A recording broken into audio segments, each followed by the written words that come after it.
Good morning, everyone, and welcome to what I hope will be the most energizing and fruitful coffee that you've had all week. I trust you all have your cuppa at hand and you're ready to listen, engage, and ask questions for the next hour. I'm Priya Reddy. I'm the Director of Communication at the City of Cape Town, and I'm also your facilitator today. It's my job to make sure that everyone gets a fair chance to share their thoughts, and this session is useful for everyone that's attending today. I am truly delighted to be joined by Alderman James Voss, Cape Town's Mayoral Committee Member for Economic Growth, and our Mayor, Geordin Lewis, who has been an absolute trailblazer and an inspiration since he came to occupy the driver's seat at the city. Before I begin, I want to take a moment to say a sincere thank you to all of you for attending. We know that you know better than anyone else what you need as people in business to thrive. And we need you to thrive, because when you thrive, your family thrives, your community thrives, your employees thrive, and Cape Town thrives. So thank you for taking the time this morning to have a chat with us. We hope it's the first of many sessions that we want to have, and we want to ensure there's always an open channel of communication between us and you. It is a fundamental desire of the city to make it as easy a process as possible for those who dare to take a chance, who want their business dreams to come true, who want to create something lasting and special and rewarding. Despite what is often said about Indian people, I don't have a business bone in my body, so I am completely in awe of those of you that do.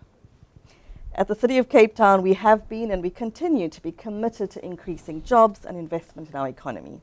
We want to create an environment where starting and growing a business is simple and achievable, where regulations make sense and processes are understandable. We want to make it easy not just by South African standards, but by global standards. In these tough times, what can be more important to create than jobs, with the dignity and the agency that it brings to people? So with that introduction, let's get started. Our Mayor, Geordin Lewis, will now give you the keynote address. Geordin. Thank you very much, Priya, for such a heartfelt and eloquent introduction.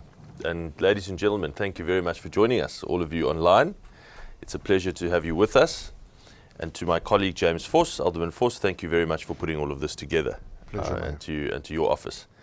So good morning, everyone, and we really appreciate you making the time to join us for a cup of coffee this morning online, and we look forward to meeting you in more of these forums and opportunities to share with one another and plan together in the months ahead as this program rolls on. I want to talk this morning mainly about our Ease of Doing Business program, which is the main focus today, and I'll also say a few things about some of the other economic priorities that we are working on, but really the focus here is on our Ease of Doing Business program. When we came into government last November, we set about outlining what our ambitions would be for our government going ahead for the next 5 years. And one of those was to be the easiest place to do business on the African continent. And that is quite an ambition. It sounds like we should already be in that position, and of course we should already be in that position, but we have some work to do. Now, previously, we could measure our progress in that regard by looking at what was then called the World Bank Ease of Doing Business report and Global Competitiveness Index. Just before, towards the middle of 2021, the World Bank announced that they are discontinuing that report because it was actually being abused by some foreign governments. Now, that was a blow to our Ease of Doing Business commitment because we didn't have a objective, logical, clearly set out, measurable yardstick by which we could be held to account for our Ease of Doing Business progress. But we're not one to just sit back and bemoan the fact that there's now no yardstick. So what we are doing right now, and this is the program that is just in its infancy, it's just starting, is to actually develop our own yardstick here in Cape Town for how we measure ourselves for the ease of doing business in our city. And we want to make sure that that includes all of the pressure points that you as the business community in Cape Town feel in your day-to-day experience with the City of Cape Town, and indeed with the rest of government as well. But obviously our focus is on those aspects that Cape Town can meaningfully do something about and improve. The idea is then actually to put together our own objective, transparent set of measurable yardsticks and indicators that you, the business community, both in Cape Town and really globally, can hold us accountable to. And we are totally in favor and okay with and comfortable with being held rigorously to account on ease of doing business, because we want to be the easiest place to do business in the African continent. There are far too many wonderful innovators in our city, wonderful entrepreneurs, people with great ideas who, for one reason or another, struggle to get what they need from the South African government at all levels. And we want to make sure that to the extent that we are able to, that we remove as many of those obstacles, hurdles, challenges as possible, and make this the best place to do business in the country and in the continent. So what we are doing is starting by asking business what those pressure points are. What do you think we need to do better in, so that we can begin the process of developing that yardstick by which we can be held accountable. The idea in the future is to be totally open about it, to go and publish it to the city and the world, and to update it on an annual basis thereafter to say, to show what progress is being made on each of those pressure points. So that is really where we want to get in our Ease of Doing Business program. And as I said, the first step is just to ask business. We know from what was in the World Bank report, what are in some other academic work done on ease of doing business around the world, we have some idea of what should go in there. But we also want to give the opportunity to the community that has to work with the city every day for what should be in there and what we should be held to account on. After that, Alderman Force's team will lead the way in trying to see meaningful improvements in all of those aspects over the coming months and years, so that we can attain that ambition of being the best, easiest place to do business on the African continent. So that's our ambition. It's a bold ambition. We ask for your help in that. We ask for your honest feedback about what those pressure points are, and we give you our commitment that once we have established and published this index, this report, that we will do our level best to improve on all of those measures in the time ahead.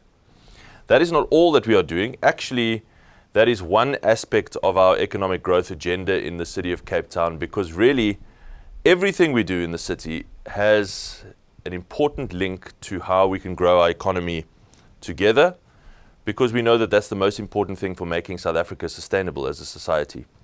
And so we are really passionate about lifting people out of poverty over time in Cape Town. We know that that's not an easy or quick process, and the only sustainable way to do it is actually for you, ladies and gentlemen, to grow your businesses, for many new businesses to enter the market and to grow themselves, to invest, to create more jobs, to grow the economy. We see our role as being very important in that ecosystem by creating the conditions in infrastructure, in policy, in safety, in energy security, in public transport, and much more, in allowing, creating the conditions that allow for your growth and for business growth in the city. And the idea is that if we can provide those basics, those fundamental underpinnings on which every business, no matter where you are in what sector of the economy, no matter where you are in the economy, that you have the conditions under which you can thrive. So we've tried to focus those on three main areas, and those are in safety. And it's worth spending a couple of minutes talking about that, because it is probably number one on all of our minds at the moment as a source of real anxiety in South Africa. And so we as a city are putting a huge amount into making communities safer, not just for residents, of course primarily for residents who walk to and from public transport and who live in fear of violent crime, but also for the business community, because we know that investment will struggle where businesses have to live in constant fear of robbery and so on. So we're putting big investments on boots on the ground to make communities safer, And secondly, really big investments into crime-fighting technology, in aerial surveillance and drone technology, in CCTV cameras around the city, in body cameras and dashboard cameras for all of our offices and vehicles, in gunshot echolocation technology, a whole really exciting suite of tech interventions and investments in the safety space, all rolling out this year. In public transport, you will no doubt have seen the work that we have been doing to try and devolve the management of the public rail system, currently managed by Mayoral and PRASA at a national level, down to the city.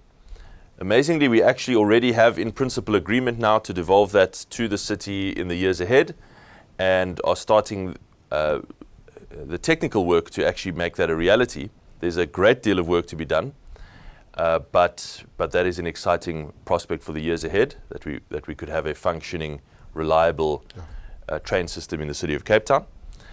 And then finally, for today's discussion, folks, I just want to say something about energy.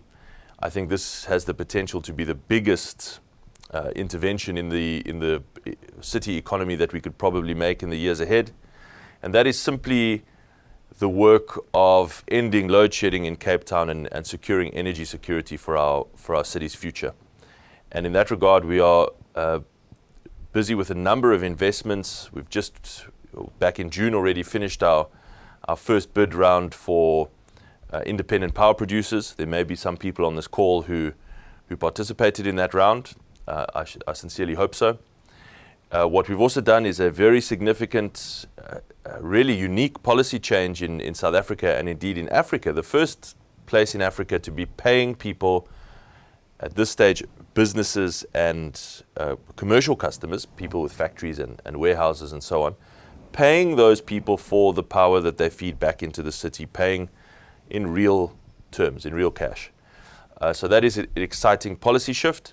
The idea is very much to get that payment system right in the months ahead. We expect the first payments to be made to businesses in Cape Town in October, and then to roll that out to residents as well at private residential homes. And then I think thirdly and finally, the storage component of this energy security story is that, as I'm sure we all now understand, renewable energy on its own is not actually good enough to end load shedding because it's not available reliably 24 hours a day.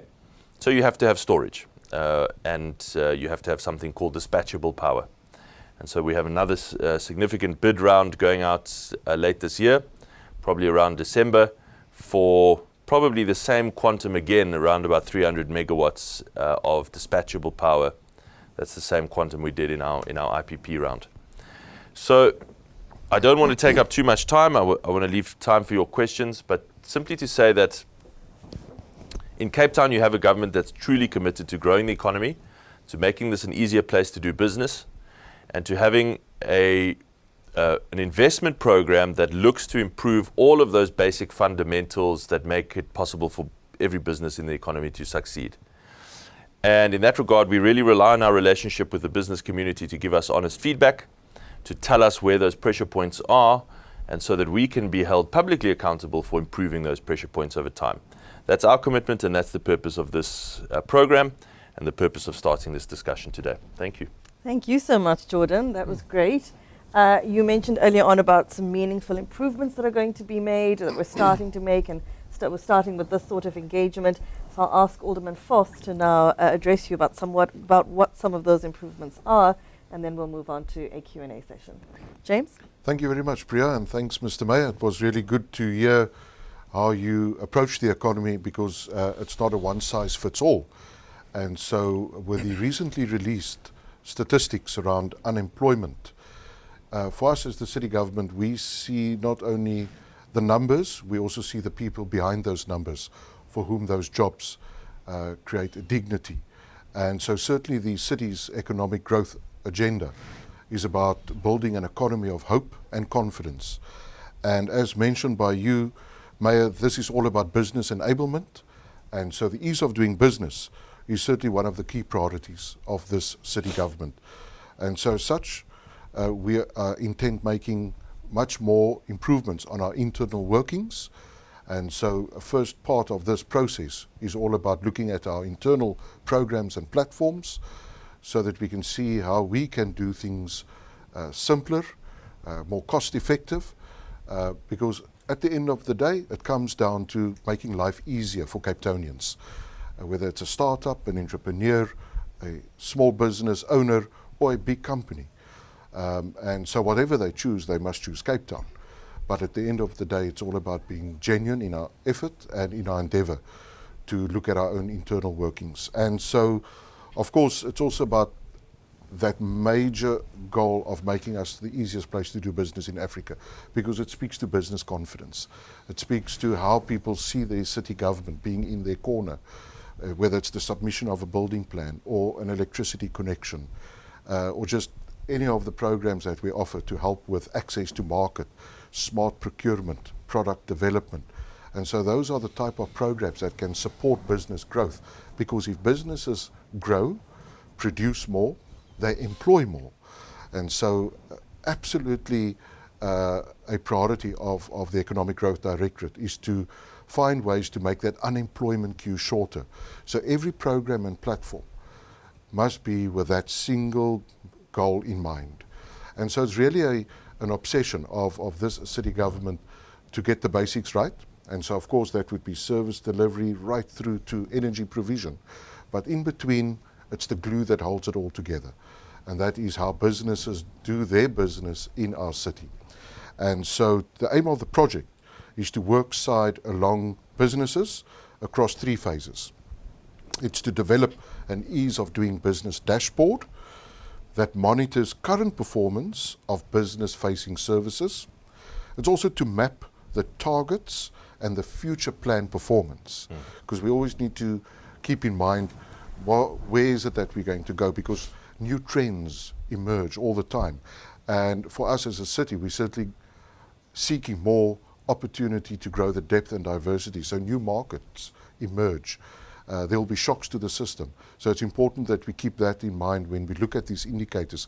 How quickly can we turn things around so that we make provision for those future performances? And then thirdly, also to monitor how close our efforts are taking us to that future performance. So it's one thing becoming the easiest place to do business. It's another thing keeping that ranking so that we can connect Cape Town products to more markets, Cape Town businesses to set up shop here in Cape Town, and also to do much more joint ventures, because that's the new way of the economy. I said at the beginning of this year that the recovery of our economy after COVID-19 will lead to a completely different economic geography. So we need to reimagine the way we live, work and play. And of course, this entire economic growth strategy is around inclusivity. And you've heard Geordin touch on the key elements of what a future Cape Town should look like. And so it's all about inclusivity, making it much more equal. How do we move goods and services around our city? How do we apply spatial planning in a way that can get people closer to work, or getting more employment closer to where people live? So it's all about inclusivity and making it much more equal. But also, we need to monitor what moves our economy forward. So it's important to understand what makes it move forward. Who are those participants? Who are those startups? So that we can help them set up shop, and once they've chosen Cape Town, how do we get them into the system? And where in the system can we do things quicker, much more cost effective, so that it's future fit? And that's why I like the whole notion about Cape Town being this global city. Because to be global, you need to think completely out of the box. Yes, we are at the most southern tip of the African continent, but we're also a proudly African city. And also giving businesses the support they need. So this dashboard is intended to monitor our government performance in terms of providing local businesses with services.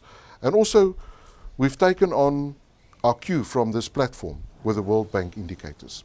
Geordin mentioned the difficulty around the World Bank indicators, And so as a city government, we have decided to come up with our own dashboard, our own indicators, so that we can constantly measure our performance, but not only to say to the world, we are the easiest place to do business, we are open for business, because those become sound bites. It actually comes down to the detail. What's in the dashboard? How long does it take to process a business application or to analyze a planning submission? So it comes down to time, because we know in the economy, time is money. And so absolutely important for us to be genuine. As Geordin made the point that this is an honest conversation with business, absolutely, so that we can figure out what's the internal workings of certain things, and then to come up with our own indicators. So that's what we are doing. We are taking that reform agenda that the indicators from World Bank have done thus far in terms of setting the scene, and then we'll be much more laser focused on what are the needs of business. Now let's talk about the implementation, because I think that's where our viewers would like to see what's the next. So it's a lot of talking thus far, but it's important because it sets the scene and it explains to Cape Townians the why behind what we do. So there'll be 3 phases, as I've mentioned. In phase 1, you'll need to take our survey. Okay, that's a starter. It's a short one, so don't worry. To identify which indicators should form part of the dashboard, so that we know what to measure, so that we don't spend time on things that doesn't matter to business, because it needs to make business sense at the end. The survey will also let you help us identify potential indicators that you think we should add. Yeah. In the second phase, our team conduct a series of focus groups with business owners, because certainly today is a bold move for the mayor, with the Mayoral Committee Member for Economic Growth, the Director of City Communications, to go on a virtual platform and explain to Cape Townians and to the world our intention. But it's also to be in the room with business. So there will be a series of engagements with businesses to hear their voices that will help us to further drill down into making sure we recognize and address their needs. Some issues we can deal with quickly, others we maybe need to do some internal changes. We need to look at the system. In phase 3, we will collate our findings from the previous stages, because some business viewers will say, but we've done this all before. So we'll take everything that we've done before into consideration. We'll take it to the next step, which includes coming up with our own dashboard, including what Geordin mentioned around looking at security, energy, mobility, because in Cape Town's economic geography, there are some opportunities that are staring us in the face. And so that we get into those spaces with doing much more business retention and expansion to help businesses retain their business operations in those economic nodes and help them expand, because if they expand, they employ more. So it's important that we take all of the information that we've gathered through all of those business engagements and the other studies that have been done in the formulation of the economic growth strategy. We've done extensive public consultation with communities, with business, and with academic institutions to understand what are the moving components of an economy through the car analogy. How do we contain, how do we adjust, and how do we rebuild, reconnect? So I like to refer to it as the car. And then once all of the information has been gathered and categorized, because now we need to figure out, is it water, planning, electricity, business support, so it could sit anywhere in the organization. So that we categorize, and then the ease of doing business dashboard will go live. So we've got a couple of programs, Geordin touched on them, in terms of the ambitious goals, because through those programs, it's all about productivity. How do we prepare Cape Townians for those future jobs? So skills are important, so that we focus on training Cape Townians for those future jobs, not just simply training for training's sake.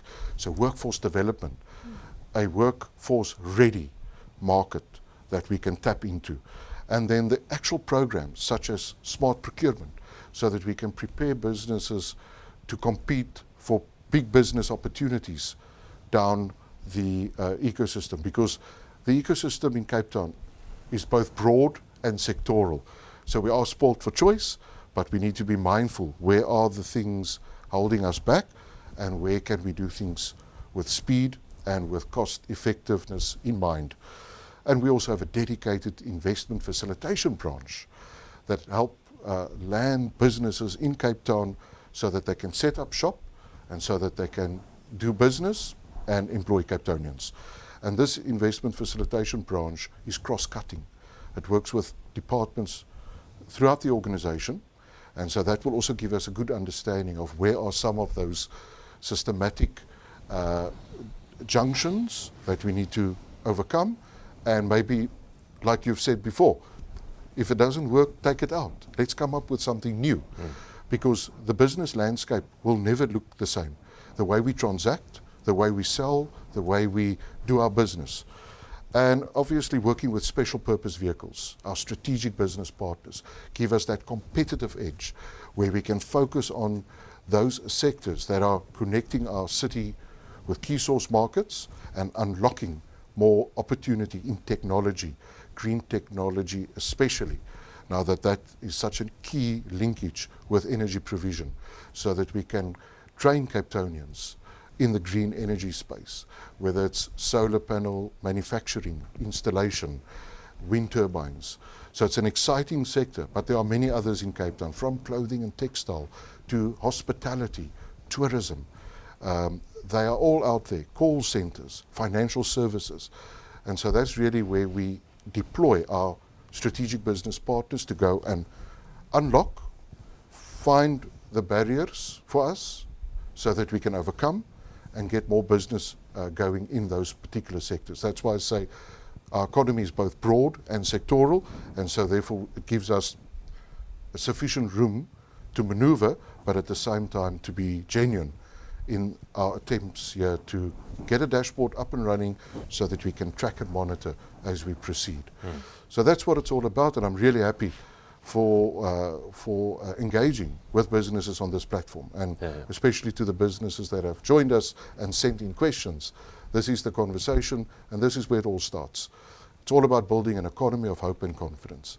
Thanks very much. Thank you. Wonderful. Exciting times indeed. All right, so speaking of questions, let's get right to it because we want your voice in the room as well. The first one, I'll start with you, Mayor. Andrew from a business called The Range proposes that the city form a dedicated red tape department to bridge the gap between what your officers are doing and what the officials are doing. He says this is really going to help businesses to grow. Do you have any comment on that? Andrew, I understand the impulse behind the question.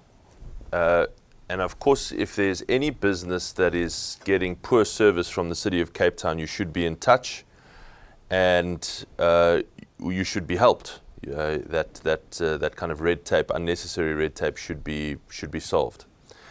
But what we are trying to do here, Priya and Andrew, is systemic change.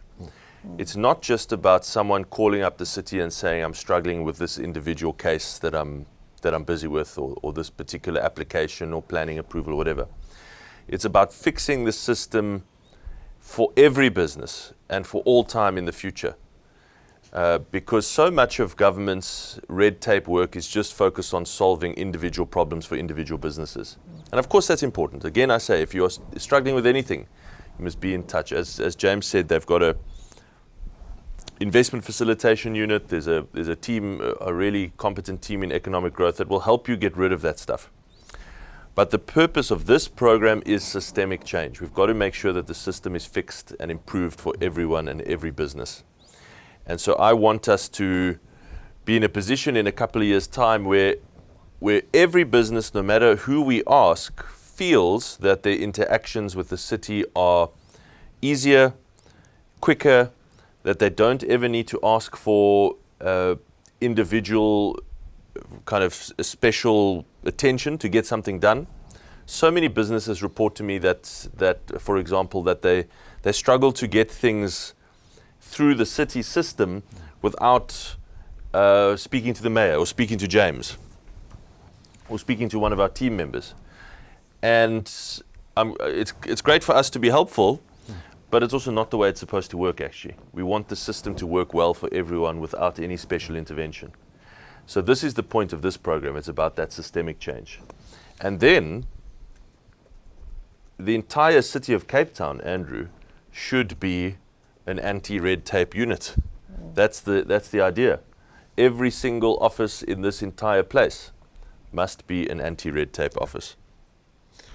If I can jump in there, from my many engagements with business, from factory floors to boardrooms, you come up time and again with individual issues that we must resolve, and we get it.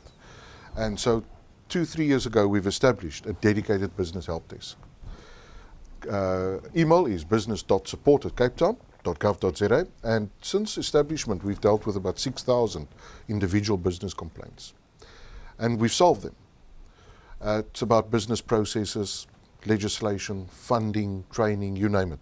So we do solve individual problems. So Geordin is making a very good point, because through there we can track and see where are the most of the problems coming through in order for us to try and fix what's in the system that needs to be looked at. And so, yeah, I think the business help desk is a very nice way to deal with those individual problems.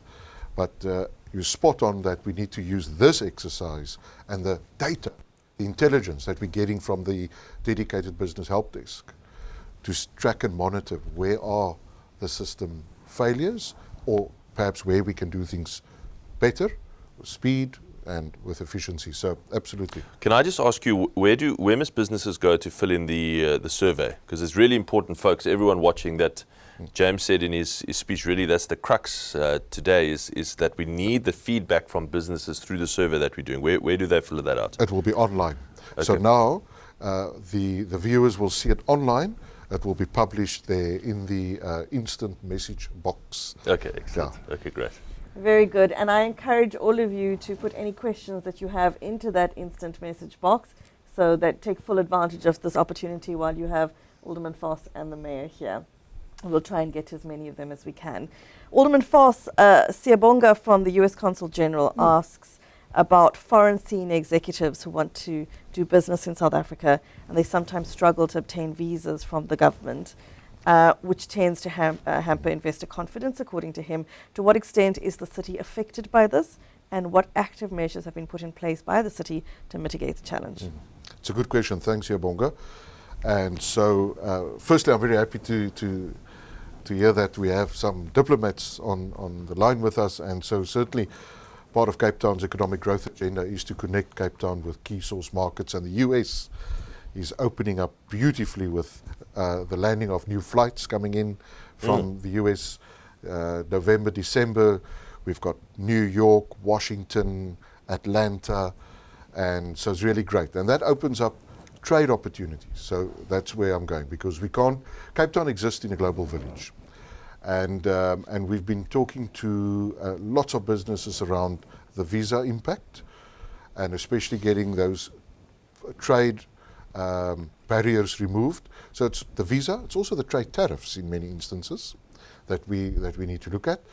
And then the remote worker visa, because a lot of Americans all over the world are looking at Cape Town and South Africa as an ideal destination to do remote work.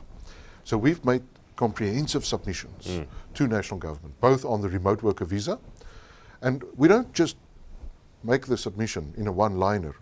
We do all the homework. So we've provided them with the actual amendments that need to happen within the Immigration Act. We've given them all the case examples. So as a city government, we don't have much, we don't have any levers around the visa regime, but we can certainly make submissions, which we have done, with clear examples where we can benefit.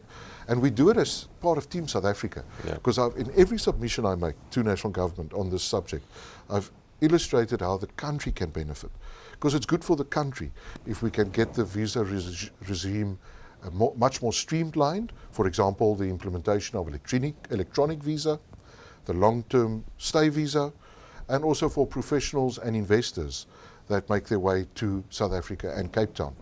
So we have made submissions, and I'm happy to engage Siyabonga offline if he's got any further ideas how we can can collaborate on this very important subject, because we exist in a global village. We can't do business with the world if the visa regime is not streamlined, and seeing this as a wonderful opportunity for us to get professional investment and for leisure. We must really look at them all in the different categories and not just see a visa as one thing. Each one has a very specific category. So absolutely something that we are willing to explore even more until we get it right. Excellent. Thank you, James. Sophocles has asked, and I think this one is for you, Geordin, is the national government supportive of your endeavours, and is it assisting you in any way to achieve your goals? That's a lovely name, Sophocles. Nice of you to join. And well, we are pursuing this ease of doing business agenda independent of the national government. I mean, there was a program previously under the World Bank index to improve our global ease of doing business rankings, but I must tell you it wasn't that successful. For example, in the previous rankings, we dropped from 39 in the world in ease of doing business to 82, and there was a real deterioration. Now that didn't apply to Cape Town; that was the national ranking, but we want to be much more ambitious than that, and we can't allow ourselves to be dropping down in those kind of measurements. Now, while the World Bank ranking is gone, that's exactly why we are trying to develop our own and put it out there to the public and hold ourselves accountable to it. Now, we will need some help. I suspect that a lot of the pressure points that you, the business community, are going to give to us are things like siyabonga raises, like visas, like trade, trade agreements and so on, things that are outside of the remit of local government. And the advocacy work that James is doing around arguing for better rules and regulations, better arrangements become very important. Then we will need support from national government, and we need business also to speak with one and strong voice to argue for those same things. But frankly, besides that, I'm not going to wait around for national government to get their act together of ease of doing business. We're just going to go ahead and do exactly what we can do, and just try to be the best at it, as excellent as we can be on all of those measures. And in that regard, I'd like to give Siyabonga good forward notice that we're not stopping when we are the easiest place to do business in Africa. Then we're going to come for New York City and Los Angeles and San Francisco. Fighting talk, I like it. Exactly. If I can just jump in there, that is exactly why Cape Town is the course changer in many aspects, and I agree with Geordin completely. So it can't stop there. Another important thing to consider is the open skies approach, where the National Department of Transport gets to decide who flies and how many times they fly into your cities. And I think that's a fantastic opportunity for us to showcase to national government how we can run an effective transport system, not only on the ground but also in the sky, because open sky is a complete game changer in terms of getting more travel and trade between cities around the world, and especially Cape Town. So that's why for me, when I hear Geordin talk about that's not where it's going to stop, it makes me excited, because as a city government, if we're going to do the same thing over and over and hope for a better outcome, we're going to go nowhere slowly. Exactly. We need to be ambitious. We need to approach things laser focused. If it's open skies today, then tomorrow, why not our own visa application? So I'm certainly not saying we need to do things complete out of the ambit of the Republic, because we are Team South Africa. We do it because if it works here, it can work in Mpumalanga. It can work in any other part of the country. So that's why economic growth is the most powerful instrument that can lift people out of poverty and get dignity and confidence back. So that's the why behind what this whole thing aims to achieve. I love it. Not even the sky is the limit. Here you go. Alderman Foss Derek from a company called Nasrox would like to know in which way Invest Cape Town is prepared to assist a startup business that has been cash-strapped and financially struggling for the last few years? Yeah, it's a good question, and I'm very mindful of businesses going through a very tough time the last 2 years. We've put in various recovery and rebuild measures as a department to support struggling businesses with rental relief and zero increases on tariff. And obviously when it comes to providing funding to businesses, that is not something that the city can do, but we work very closely with CEDA and CIFA and other funding institutions. In fact, they join us at all of our activations. So when we go out into communities to meet with businesses, they join. And when they go, we join. Because you can't talk business without funding. But as a city, it is unfortunately not something that we can do, but we do it through our partners. So we have a very good network of funding institutions that we work with in terms of training, funding, submission of a business plan, almost said a building plan, business plan, because all of those things need to come together. And so I would love to speak to him offline. He can also go onto the investcapetown.com website, where you will find all the activations and the processes where we can support him with his business. And I'll just say the website again, it's investcapetown.com, or an email to business.support@capetown.gov.za. And we'll certainly be in touch with him and see how we can connect him. As they say in Cape Town, we'll make a plan. We've got connections. Let's make a plan. Yeah. Maybe we should just put those 2 addresses in the IM box as well. Yes, Yeah, Cool. good. we'll do that. Thank you so much, James. This one, and I think it's particularly fitting to, I hope that did help Derek, by the way, to our youngest ever mayor. Jared wants to know, what is the mayoral committee's view on youth development, and how do they support the development of youth leaders in business? In business, Jared, I think our approach, if you follow the golden thread through our approach to the economy, it's that really no business of any sort can succeed in a environment in which there is no growing economy, where you have a shrinking economy.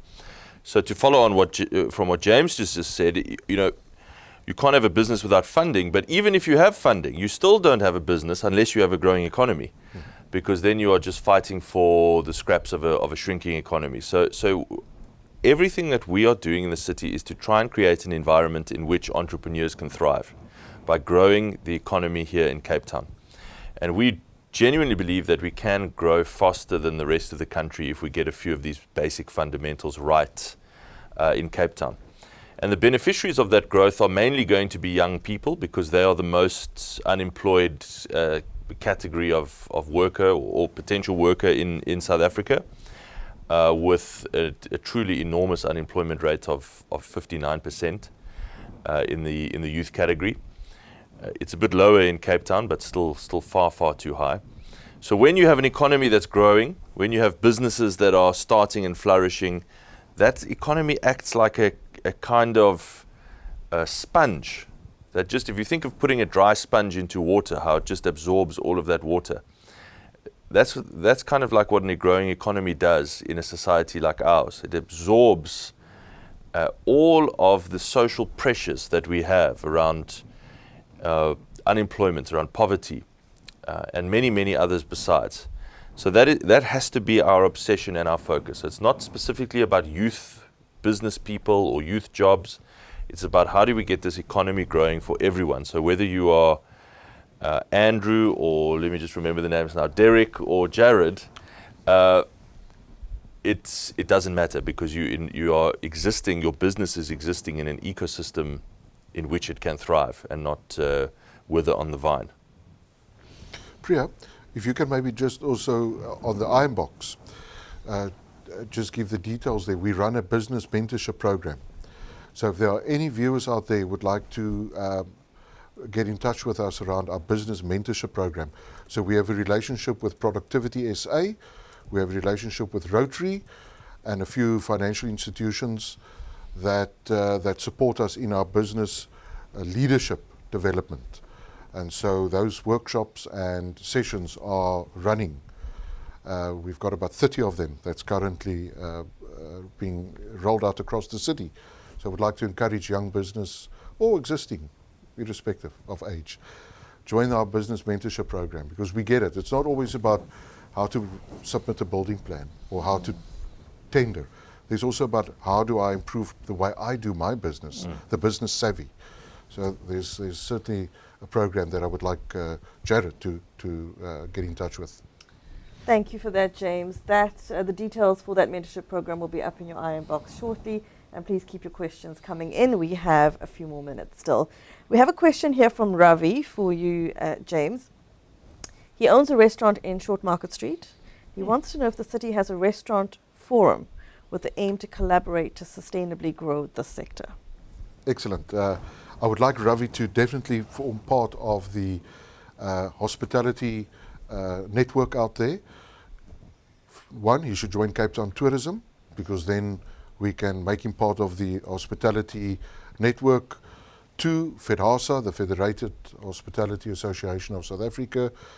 And I know that there are a couple of restaurant formations out there that like to advocate for restaurants and for cuisine. And so certainly Ravi should get hold of us, and we'll put him in touch with those organizations, because it's always, I think Cape Town is one of the coolest cities on the coolest continent around. And when it comes to culture, cuisine, adventure, you need to network. These businesses don't just operate on their own. They need to be part of the vibrant network out there. And I would love to put him in touch with our partners so that we can look at his supply, his demand, because that's how you thrive. So absolutely a wonderful question, because those organizations exist. And I would like to encourage many more businesses to join that network. Wonderful, thank you. Geordin, this question is from Andre, who wants to know, to what extent have we addressed the how? So the registration, logistics, company network connections, bylaws for compliance, access to property and purchasing of property, etc., to make this attraction more dynamic?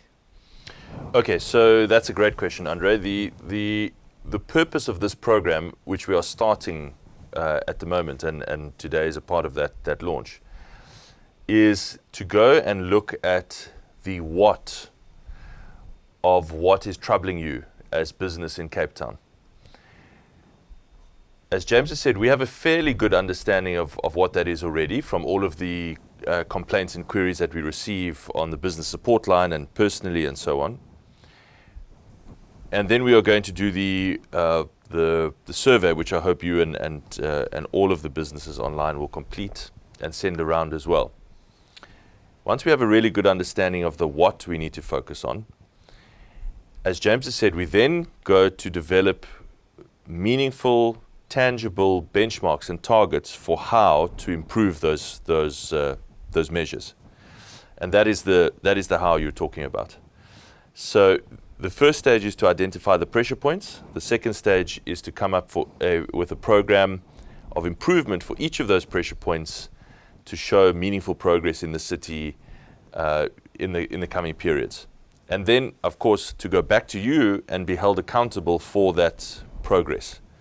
So it's not to say that we are proactively assuming what all of the problems are and how we should fix them.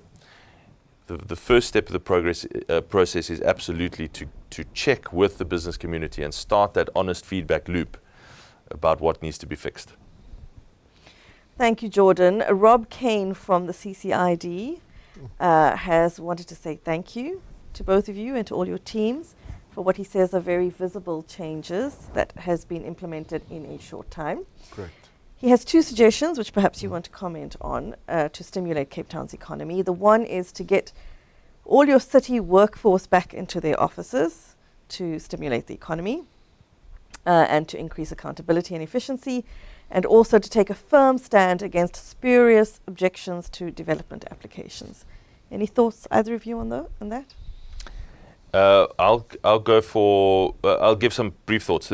Firstly, on the first one, Rob, I would say more than 90%. I can't give an exact figure, but more than 90% of our city team are back at work. There are some small examples of teams where they were able to actually improve productivity by doing some remote working that are carrying on, but those are very isolated and small examples, and even in those teams they would come in for part of the time. And then secondly, I agree about spurious objections. The problem is determining what is spurious, because the developers spurious and the community spurious are often two very different things. So you've got to try and find a way of filtering out spurious objections, but in such a way that you don't undermine the public's right to express genuinely felt concerns, even if they may end up being incorrect or insubstantiated. They're nevertheless genuinely felt, and they need to have an avenue to express them. The spurious appeals and objections that I'm actually more concerned about is actually those that really affect our basic service delivery, because we have lots of spurious objections to tenders that the city puts out. So the city may award a tender for some basic service delivery function, and then you'll find that all of the other companies who were unsuccessful in the process submit appeals. And those appeals have to be diligently heard, and that delays the delivery of the service, the delivery of the project, many, many months in some cases. Now, we have tried to figure out ways that we can still uphold the right to appeal, but try and dissuade spurious appeals. And we've introduced for the first time, and I think for the first place in South Africa, a basic administrative charge to actually submit an appeal, so that you can't just do one, just appeal by email for free without thinking about it, and then you delay the whole project or delivery for months and months. That there should be at least some basic charge to submitting an appeal, that you need to show that you're serious about this. This is not just a last hope appeal, and hopefully that brings down that number significantly and improves service delivery. I don't know if you want to add on anything that Rob asked, but thank you very much, Rob, for your positive comments at the beginning. Yeah. I'm really pleased that those changes are noticeable.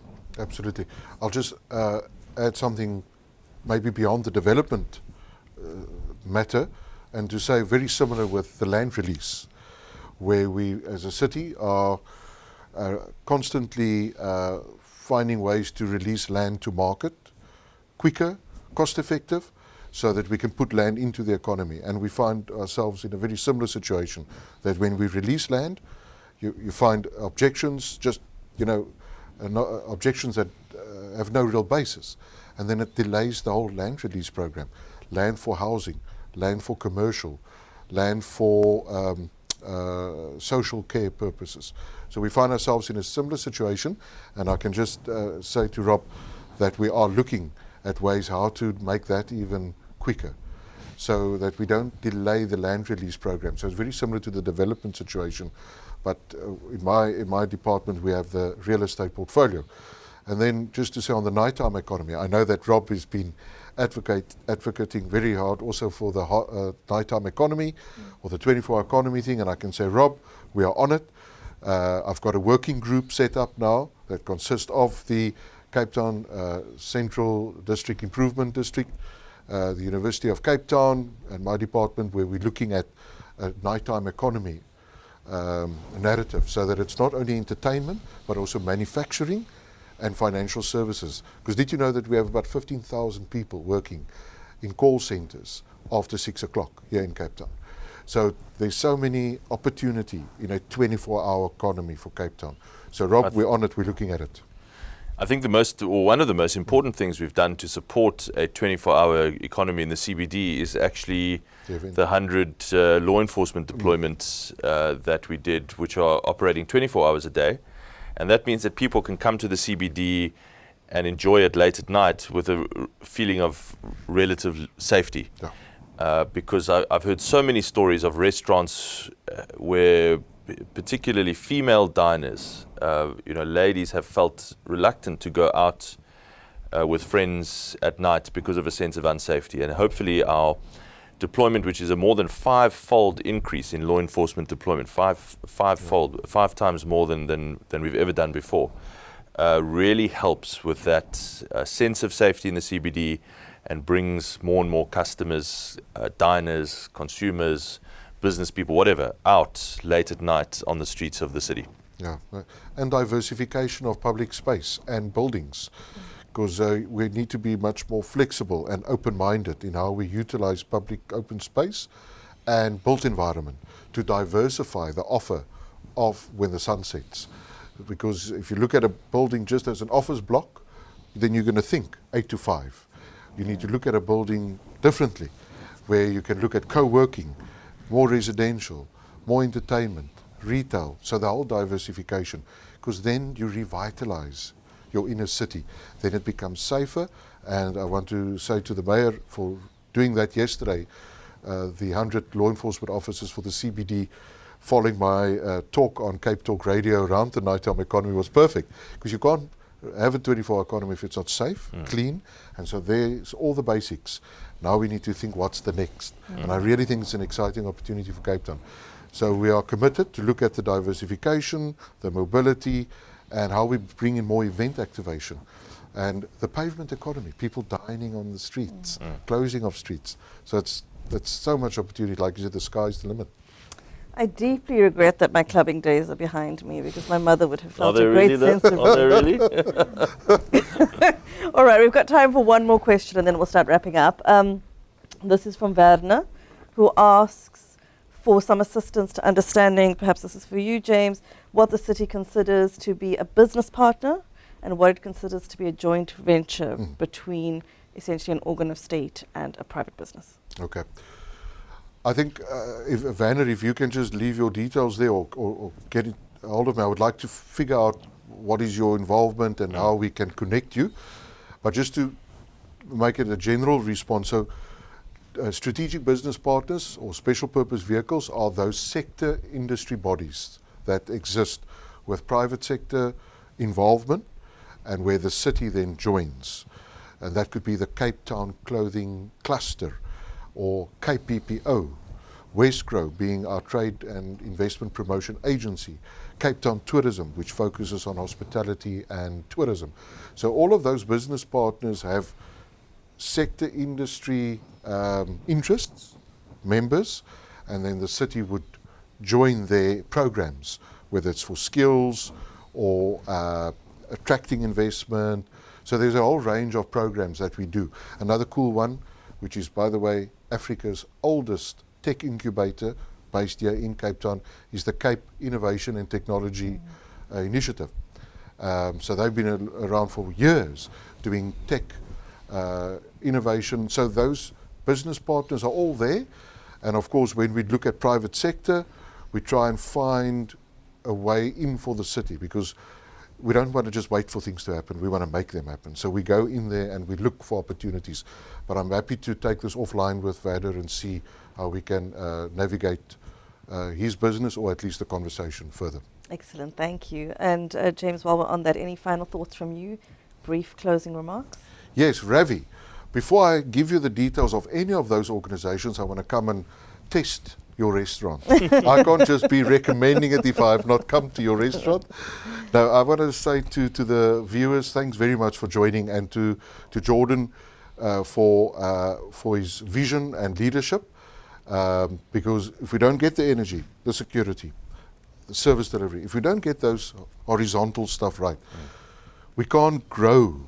And in order to grow, we need to be mindful of what we need to do as a city, because certainly there are certain things that sit within our role of responsibility, and then there are the things out there that we need to go and explore.